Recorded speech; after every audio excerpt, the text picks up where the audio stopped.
شأنه في تنزيله الحكيم بعد أعوذ بالله السميع العليم من الشيطان الرجيم بسم الله الرحمن الرحيم يوم لا ينفع مال ولا بنون إلا من أتى الله بقلب سليم۔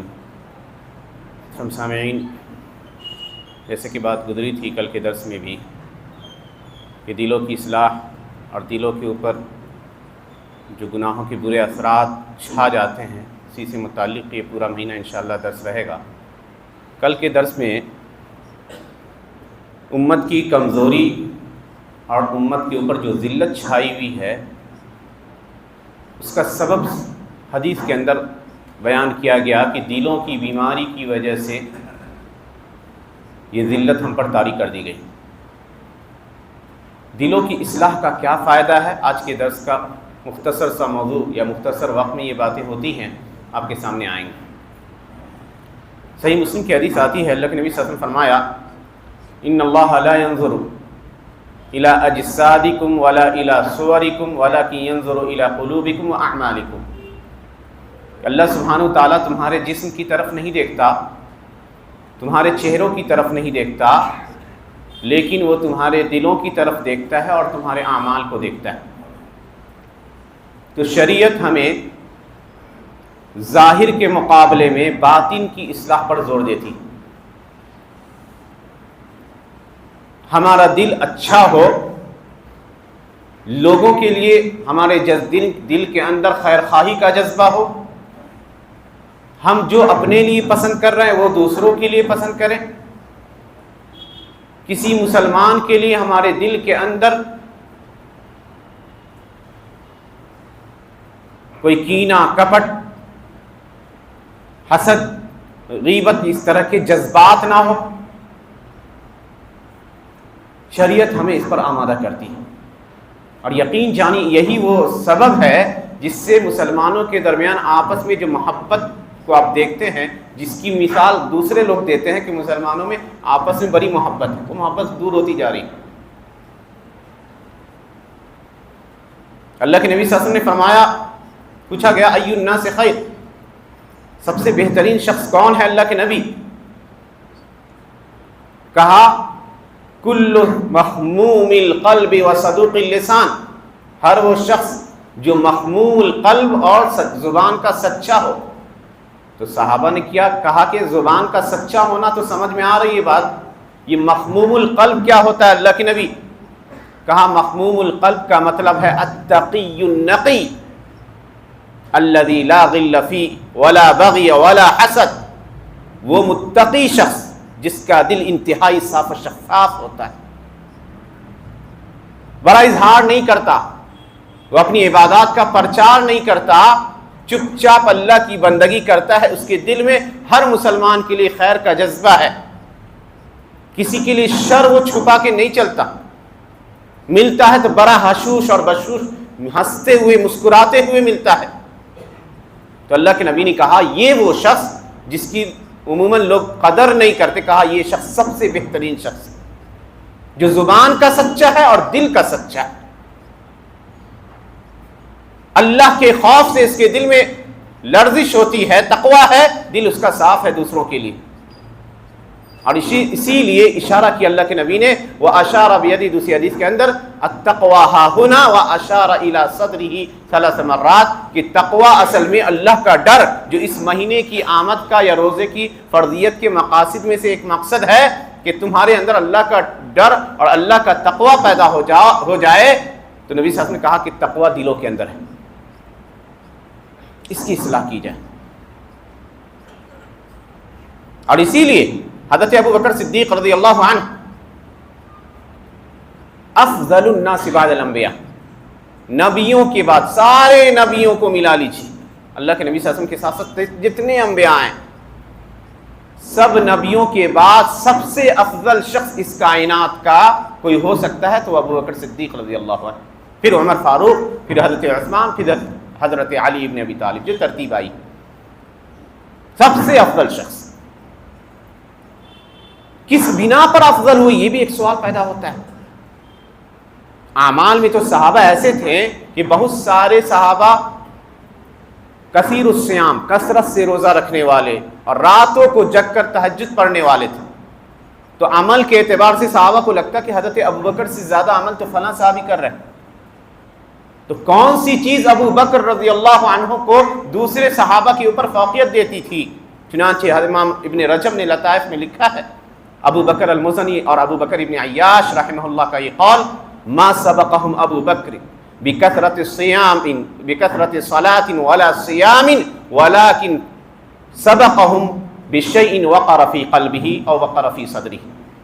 کیا حضرت ابو بکر کثرت سے نماز پڑھنے کی وجہ سے نہیں، کثرت سے روزہ رکھنے کی وجہ سے نہیں صحابہ میں افضل ہوئے، بلکہ ان کے دل کے اندر جو ایمان کی گہرائی تھی، جو اللہ کی محبت تھی، جو مخلوقات کے لیے نصح اور خیرخواہی کا جذبہ تھا، اس نے انہیں تمام لوگوں کے اوپر فوقیت دے دی. مثال، کچھ مثالیں مکہ میں ہیں. اللہ کے نبی صلی اللہ علیہ وسلم اسراء اور معراج کا واقعہ ہوا، جانتے ہیں کہ بہت سارے لوگ اس موقع پہ مرتد ہو گئے تھے، انکار کر دیا کہ ایک ہی رات میں بیت المقدس 1 مہینے کا سفر ہے. مکہ سے بیت المقدس گئے اور وہاں سے انہیں آسمان پر لے جایا گیا، اور آسمان کی خبریں آپ اللہ کے نبی سنا رہے تھے تو بہت سارے لوگوں کے دلوں میں شک پیدا ہو گیا. مکہ والوں نے کہا کہ ابو بکر کو اسلام سے پھیرنے کا سنہرا موقع ہے. یہ بات تو قابل قبول ہے ہی نہیں کہ کوئی شخص مکہ سے جائے اور اتنی کم مدت ڈیوریشن میں وہ واپس بھی آ جائے. گئے جماعت کی شکل میں ان کے ہاں، کہا دیکھتے ہیں ابو بکر آج اسلام چھوڑ دیں گے. تو کہا کہ تمہارے ساتھی محمد ایسا ایسا کہتے ہیں. کہا کہ انہوں نے کہا. کہا ہاں. کہا اگر انہوں نے کہا تو سچ کہا. یہ بات اگر نبی صلی اللہ علیہ وسلم نے کہا تو سچ کہا. اسی دن سے ان کا لقب صدیق پڑ گیا. اسی دن سے کوئی چو چرا نہیں کیا. کہا اگر انہوں نے کہا تو سچ کہا. اور لوگوں کے دلوں میں شک و شکوک پیدا ہوئے. کہا ہم نے ان کی تصدیق پہلے کی، اللہ کی غیب کی بات میں ابھی کیوں نہ کروں. اللہ کے نبی کی وفات ہوتی ہے. دوسری مثال دیکھیے کہ ایمان اگر قلب میں ہے اترا تو اللہ کا خوف اگر اس دل میں ہے تو دنیا کی کسی طاقت سے کوئی انسان مرعوب نہیں ہو سکتا مسلمان. نبی صلی اللہ علیہ وسلم کی وفات کے وقت، بلکہ وفات سے کچھ پہلے ہی فتنہ ارتداد کی ایک لہر چلی تھی. جھوٹے نبی ظاہر ہونا شروع ہوئے تھے. مسیلمہ کذاب یمامہ میں، ایک عورت سجاح بنی اربو میں، اسود عنسی یمن میں، طلیحہ بنو اسد میں، مختلف نبی علاقوں میں مختلف طرح کے لوگوں نے نبوت کا دعویٰ کرنا شروع کیا تاکہ وہ مقام انہیں بھی مل سکے جو انہوں نے دیکھا کہ محمد صلی اللہ علیہ وسلم کو ملا ہے. اللہ کے نبی کی وفات کے بعد فوراً پورا کا پورا عرب تقریباً مرتد ہو گیا.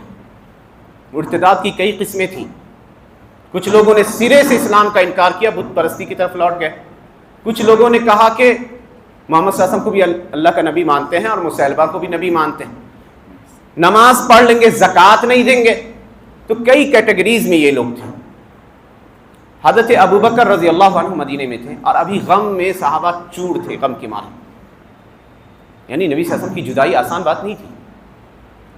اس لیے حضرت انس کہتے تھے کہ 2 دن مدینہ کا عجیب گزرا.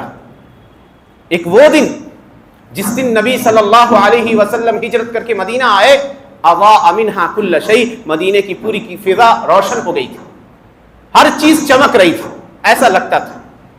اور جس دن آپ کی وفات ہوئی، اظلم منہا کل شیء، ساری دنیا تاریک ہو گئی مدینے کی. ایسے ماحول میں جب غم میں ہیں، خبر آتی ہے کہ پورا کا پورا عرب مرتد ہو چکا ہے. مکہ کو چھوڑ کر، مدینہ کو چھوڑ کر، طائف کے کچھ لوگوں کو چھوڑ دیجئے، اور بحرین کا ایک علاقہ، ایک گاؤں تھا جوا تھا، وہاں کے لوگوں کو چھوڑ دیجئے. باقیات چھٹے پٹے مسلمان ادھر ادھر کہیں کہیں تھے. اب سمجھ جائیے کہ اتنی بڑی تعداد اور سب کے سب مدینہ پر حملہ ور ہونے کو آمادہ ہے. یہ ختم کر دیں. حضرت عمر جیسی شخصیت جو انتہائی زبردست طاقت کے مالک کہے جاتے تھے، وہ بھی لڑز گئے.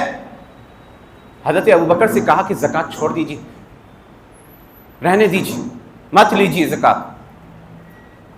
کیسے لڑیے گا اتنے سارے لوگوں سے؟ جواب دیکھیے اس نحیف پتلے دبلے آدمی کا جواب دیکھیے. کہا واللہ لو منعونی عقالا كانوا يؤدونها الى رسول اللہ صلی اللہ علیہ وسلم لقاتلتهم على منعه. اللہ کی قسم اگر وہ ایک رسی یا ایک بکری کا بچہ بھی اللہ کے نبی کو زکوٰۃ میں پہنچایا کرتے تھے اور آج مجھے دینے سے انکاری ہوں گے تو میں ان سے لڑوں گا. اور حضرت عمر کے سینے پہ ہاتھ مارا, کہا جوان فی الجاہلیت جوان فی الاسلام. عمر جاہلیت کے زمانے میں تو بڑے شہزور تھے, بڑے طاقتور تھے, بڑے بہادر تھے, آج تم کمزور اور بزدل ہو گئے. یہ ایمان کی جلا تھا. ایمان اگر دل میں اتر جائے تو دنیا کی ساری چیزوں کا خوف نکل جاتا ہے. اللہ کی ذات پر اعتماد دیکھیے کہ ایک سال بھی نہ گزرا کہ مسلمان پھر ایران اور روم کے سرحدوں پر دستک دیتے ہوئے نظر آ رہے. تو اللہ نے اس دین کو مدد کی تھی حضرت ابوبکر رضی اللہ عنہ کے ذریعے, اللہ کے نبی کی وفات کے بعد. بس کچھ نہیں تھا, ایمان کی گہرائی دلوں میں اتری تھی. ایک مثال دے کر بات ختم کروں گا. عمر ابن عبدالعزیز رحمۃ اللہ علیہ, یہ دلوں کی حالت دیکھ لیجیے. اگر دل اچھے ہوں, دلوں میں ایمان گہرائی تک پیوست ہو, اللہ کا خوف ہو, تو فرائض میں کوتاہی نہیں ہوگی. دنیا کے اندر یقیناً چمک ہے, یہ مال و دولت, یہ سونے چاندی, یہ محلات, یہ چیزیں کشش رکھتی ہے, اٹریکٹ کرتی ہیں لوگوں کو. ایمان دکھتا نہیں, اسی لیے بہت سارے لوگ ایمان کو بیچ ڈالتے ہیں. عید کا وقت آیا, لکھا ہے ان کے سوانح نگاروں نے, اور 5واں خلیفہ راشد ان کو کہا جاتا ہے, انتہائی نیک خلیفہ. جب سے خلیفہ بنے تھے شاہی زندگی کو ترک کر دیا تھا. بچے آئے ان کے اور کہا کہ ابو جان, عام لوگوں کے بچوں نے نئے نئے کپڑے بنوا رکھے ہیں, ہمارے پاس تو ابھی تک پرانے کپڑے ہیں. چھوٹی سی بیٹی ان کے گلے پڑ گئی, پیسے نہیں ملے, اور انتہائی معمولی رقم وہ لیتے تھے اجرت کے طور پہ, چند دینار یا چند درہم کہہ دیجیے. دل میں خیال آیا کہ بچوں کو عید میں مایوسی نہیں ہونی چاہیے. گئے بیت المال کے خازن کے پاس اور اس سے کہا کہ اگلے مہینے کی تنخواہ پیشگی دے سکتے ہو, ایڈوانس لینا چاہتے ہیں. اگلے مہینے کی تنخواہ ایڈوانس لینا چاہتے ہیں, جو آپ ہمیں شوال میں دیجیے گا وہ ابھی ہی دے دیجیے, تاکہ ان پیسوں کے ہم کپڑے خرید کر اپنے بچوں کے بنوا دیں عید کے لیے. تو دیکھیے یہاں پہ 3 طرح کے لوگ ہیں, ایک وہ خازن, خود خلیفہ, اور تیسرے ان کے بچے. کیسا ایمان تھا تینوں کے اندر. اس خازن نے کہا, جو نگہبان تھا بیت المال کا, کہ امیر المومنین اس بات کی گارنٹی کون دے گا کہ شوال کے مہینے میں آپ زندہ رہیے گا اور خلافت کے کام کو دیکھیے گا, کس بنا پر آپ کو دوں ایڈوانس؟ آپ اگر مر جاؤ گے تو وہ پیسہ تو آپ کے ذمہ رہ جائے. سر جھکا لیا, کہا بات تو ٹھیک کہہ رہے ہیں. بیٹوں کے پاس گئے, بچوں کے پاس, اور کہا بچوں کیا تم پسند کرتے ہو کہ تمہارے والد اس حال میں دنیا سے جائے کہ ان کے اوپر بیت المال کا قرض ہو؟ بچوں نے کہا کہ نہیں, ہم یہ پسند نہیں کرتے. تربیت دیکھیے, مرے تو 18 دینار چھوڑ کر گئے, 6 دینار قرض داروں کے تھے دے دیے, 12 دینار میں 5 دینار کفن دفن کے لیے, اور بقیہ دینار جو 7 دینار تقریباً تھے ان کے 11 بچوں میں تقسیم کر دیے گئے. چھوڑ کے گئے تھے ایمان. ایک اور بادشاہ گزرا ان کے بعد جس کا نام تھا ہشام بن عبد الملک. جب وہ مرا تھا نا تو اس کے ایک بچے کو 1 ملین رقم ملی تھی, اور ان کے بچوں کو 1 دینار بھی نہیں. کہا دیکھنے والوں نے, جو راوی ہیں محدثین نے لکھا ہے کہ ہشام کے بیٹوں کو دیکھا گیا کہ وہ سڑکوں پر بھیک مانگ رہے ہیں, حالانکہ ان کے والد نے 1 ملین رقم چھوڑی تھی ان کے لیے. اور عمر ابن عبدالعزیز کے بیٹے جن کے لیے 1 دینار بھی نہیں چھوڑ کے گئے تھے, دیکھا گیا کہ 100 مسکینوں کو کھانا کھلا رہے ہیں اور 100 گھوڑے تیار کر رہے ہیں میدان جہاد کے. یہ ایمان کا کمال تھا میرے بھائی. اس لیے دلوں کی اصلاح بے حد ضروری ہے. دل اگر ہمارے زندہ ہو گئے ایمان کے اوپر تو یقین جانیے یہ جتنی پریشانیاں ہم دیکھ رہے ہیں, چاہے وہ کسی بھی نوعیت کی ہیں, سب دور ہو جائیں گی. اللہ سبحانہ وتعالیٰ سے دعا ہے کہ اللہ سبحانہ وتعالیٰ ہمیں ان باتوں پر عمل کی توفیق عنایت فرمائے. آمین. وآخر دعوانا الحمدللہ رب العالمین. السلام علیکم ورحمۃ اللہ وبرکاتہ.